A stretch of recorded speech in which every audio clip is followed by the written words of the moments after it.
Hey guys, Scare9 here, welcome back to my channel today, and in this video we are breaking down the white whale of all exotic catalyst hunters, the hardest thing in either of the two Destiny games to get, and that is going to be the MIDA multi-tool catalyst. Now why is this thing so hard to get? There's a rumor going around that you just get it from competitive match wins.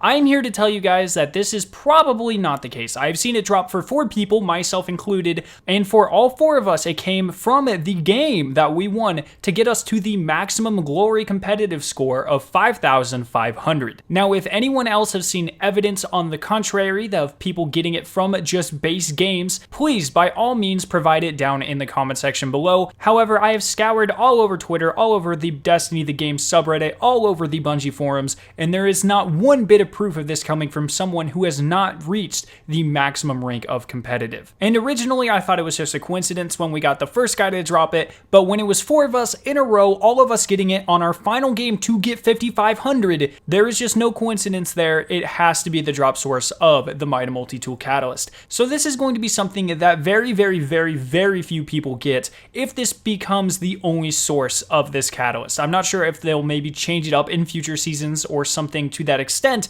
but if this remains the only source, it will be the rarest item in the entirety of the Destiny universe. So whenever you get this thing to drop, what does the challenge entail? Well, you have to get 200 headshots in the Crucible with the MIDA multi-tool. Now, in my previous video about the Sunshot, I ranted how Bungie needs to change up some of the challenges, and this is a perfect example of, something a little bit more unique. With things like the Vigilance Wing or the Jade Rabbit, you have to get kills, but they just have to be regular kills in the Crucible. Now, for this thing, you actually have to get headshots. It's very tough to do because the MIDA multi-tool has a 1.2 second time to kill. It's not very competitive at all. It can be kind of painful at times, but if you rework your game strategy, you play really far back, you just really work on picking off those headshots from long distances, it is a lot easier than something like the Jade Rabbit challenge is to do. However, it is still frustrating whenever you do kill someone and it is not a headshot. So whenever you manage to get 200 headshots, what is the stat bonus that you get? Well, your reward for doing all of this work, going through 5,500 points of the competitive rank, getting 200 headshots with one of the most lackluster scout rifles in PvP right now,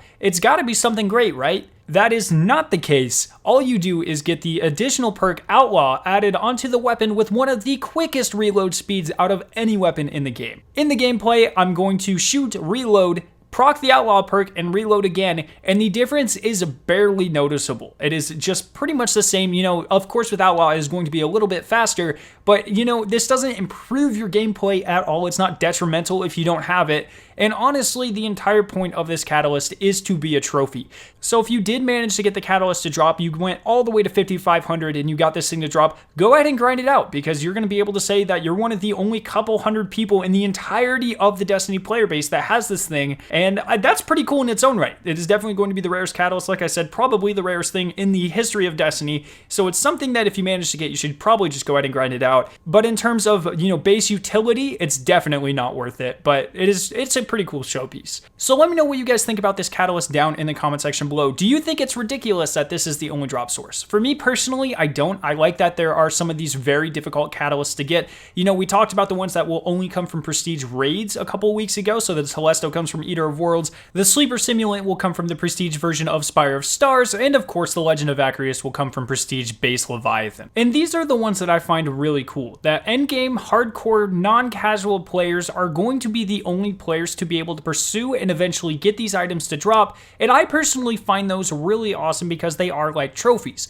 Now that being said, I would have preferred if this catalyst would have given an additional bonus, maybe kill clip, maybe explosive rounds, make MIDA more powerful and more viable than it is right now without making it overpowered. So I think something else could have been done, but it's still a very cool showpiece. But once again, with that being said, that is my opinion. I'm extremely interested in yours, so let me know your thoughts down in the comment section below. I hope you guys did enjoy this video. If you did, make sure to leave a like rating and share it with your friends. If you're interested in watching either of the 2 videos on screen, you can click their respective annotations to be taken to them. If you're brand new to my channel, make sure to hit the giant version of my logo on screen to be subscribed to my awesome Destiny 2 videos and live streams. Thank you guys so much for watching today, and I will see you in my next video.